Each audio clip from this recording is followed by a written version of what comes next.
Pas une... C'est loin d'être dans les rêves du président Bassirou Diomaye. Oui tey jii donc yow yaa ngi membre fondateur de Kiraay am na ñu bari ñoo xamante ni doon nañ la xaar ci côté sa camarade Ousmane Sonko bi nga xamante ni moom nga njëkkoon àndal doon ko jàppale jékki-jékki ñu gis nga bifurqué dem ci le président Bassirou Diomaye Faye léegi loolu lan moo ko waral c'est-à-dire est-ce que am na cohérence yow sa wala bañ a da nga bëggoon garder poste ministériel bi moo tax wala nu mu demee. Non, j'étais pas dans le gouvernement. Oui, mais après nga dugg si. Non, j'étais pas dans le gouvernement. Oui. Mais après nga dugg si parce que yaa nekkoon directeur yaa nekkoon président du Haut Conseil. Après président wóolu ma ne ma daf ma bëgg a dénk ministère ma nangu ko parce que dama nangoo ànd ak moom sur le plan. Mais ñëpp dañ la xamee woon aux côtés de Ousmane Sonko. Parce que Bassirou Diomaye n'était pas là. Ah bon? Non, c'est-à-dire on était avec Pastef dans Yewwi Askan Wi def ci liggéey li ñu war a def booba président Bassirou Diomaye mii bëggoon na président Ousmane Sonko nekk candidat comme man ni ma bëggee mu nekk candidat ñu créé l'ACOS leader allié du candidat Ousmane Sonko parce que dañu bëggoon moom mu nekk suñu candidat. Tout à fait. bu mu demee ba xam ne moom mënul nekk candidat mu choisir président Bassirou Diomaye ñu jël l'ACOS bi def ko Diomaye président ñu def le tour du Sénégal on a dit aux Sénégalais Diomaye mii c'est le meilleur choix et pour dire le moins c'est pas un mauvais président au contraire c'est un très bon président maintenant mën nañu wuute gis-gis ci wàllu doxalinu état je n'ai rien contre Ousmane Sonko au contraire je revendique mon amitié avec Ousmane Sonko mais politiquement je suis avec le président Bassirou Diomaye la première fois que j'ai rencontré Ousmane Sonko man ak moom ñu toog ñu waxtaan président Bassirou Diomaye moo ma dem jëli sama kër ñëw indi ma toog ak Ousmane Sonko n'est-ce pas donc ñoom ñoo bokkoon benn parti muy PASTEF ñu nekkoon allié de PASTEF n'est-ce pas donc aujourd'hui il s'agit pas d'avoir abandonné Ousmane Sonko et d'être parti avec le président Bassirou Diomaye on est ensemble dans un même régime n'est-ce pas s'il y a des contradictions qui font que personne ne l'aurait souhaité à commencer par man amul lu ma ci deful pour luy bañ a am amul lu ma ci deful pour luy bañ a am mais à partir de certain moment tu prends aussi tu fais ton choix. loo ci def.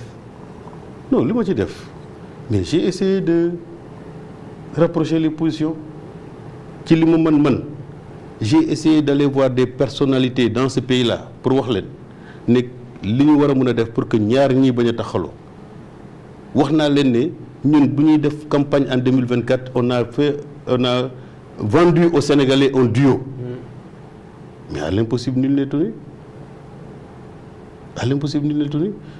donc li président Bassirou Diomaye def à la tête de l'État bu ma doyuloon du ma dugg gouvernement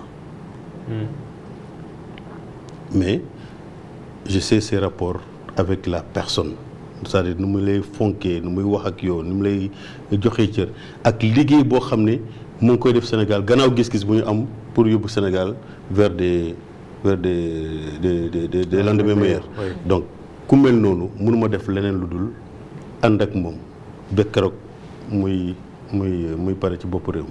mais monsieur le ministre comme yow xamoon nga lan moo xew seen diggante ba nga jéem si dox ay jéego te matalewul après nga mujjee tànn benn camp donc man dama jàpp ne boo tànnee président Bassirou Diomaye Faye parce que jàpp nga ne c'est un bon président au-delà bon Ousmane Sonko moo tooñ. moom moo tooñ Diomaye. non je ne juge parce pas que division am na. non je ne juge camp pas. bu amee rek am na fenn fu waay far. xam nga boo nee xam nga li leen boole xaw ma ko. gis nga le premier courrier que j'ai écrit je l'ai fait avec une autorité de ce pays parce que ñoo bokk médiation ci lettre bi dañu bind un malentendu supposé ou réel. ah bon yéen da ngeen doon jibale ñoo xam ne wóoru leen ndax. non mais c'est-à-dire xam nga man dama yore liggéeykat yi ñi leen di liggéeyloo ak gouvernement bi. tout à fait. bu amee un malaise à la tête de l'État day répercuter chez les employeurs. day répercuter chez les travailleurs. damay jot seeni récrimination ki may wax noonu moom li jëm ci administration lay gérer gis ne y a un malaise qui s'installe au niveau de l'administration seen naataango yi léeg-léeg boo ñëwee sax benn émission nee na yow Diomaye nga àndal wala Sonko nga àndal comprendre nga. Oui. c'est-à-dire ce malaise était là est-ce que c'est réel est-ce que c'est supposé. Oui. On n'est pas sûr on reste prudent on dit il y a un malentendu supposé ou réel qui impacte Oui. sur le fonctionnement de l'administration et sur les entreprises. Oui. Et on aurait souhaité compte tenu de ce que vous nous avez confié parce que c'était les deux qui étaient là. ngeen may ñu toog ak yéen ñu waxtaan ñu xool comment si c'est voilà ñu xool comment il faut régler ça mais gannaaw loolu il y a des régulateurs sociaux. Oui. Bon, Donc, de toute façon, on a essayé de faire toutes ces démarches-là, mais bon, après finalement, qui roule.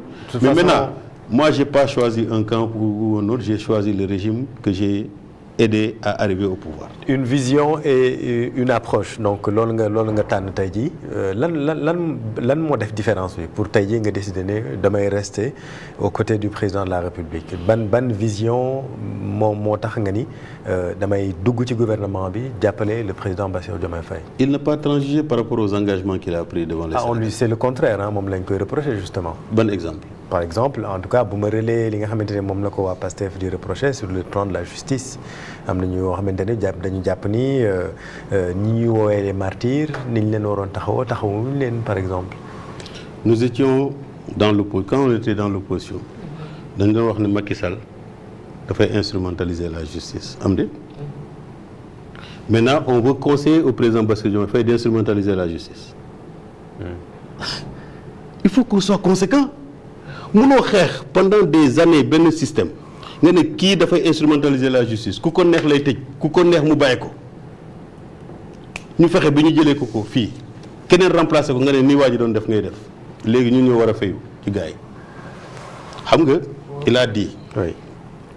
D'abord son ministre de la justice Ousmane Diagne dem na bi Assemblée nationale ñu posé que question mu ne qu'on compte pas sur moi pour mettre la pression sur la. C'est ce que j'allais dire vous reprenez le discours de l'ancien ministre de la justice Ousmane Diagne il disait la même chose. Il a dit qu'on ne compte pas sur moi pour mettre la pression sur les magistrats. Parce qu'il y a l'indépendance de la justice, la séparation des pouvoirs. Oui. Nous on est exécutif on ne doit pas instrumentaliser la justice. Oui. bi ñu ko jëlee fii indi nañu beneen ministre de la justice lu mu ci def il a même dit en tant qu'ancien procureur dafa am ay dossiers yoo xam ne boo leen di yóbbu ci kanam justice foog nga préparer leen sinon ce qui risque d'arriver mooy da nga yóbbu nit ki devant le tribunal ñu bàyyi ko. Oui. C'est pas ce qui a suivi après. Oui. Donc il faut que le président de la République a dit je ne mettrai pas la pression sur que le peuple mette la pression sur la justice. Oui, mais parce que loolu moo nekkoon il avait pris l'engagement de garantir l'indépendance de la justice. Oui. Donc tant que mu ngi taxaw ci taxawaay boobu je considère qu'il est conforme aux engagements qu'il a pris. Oui.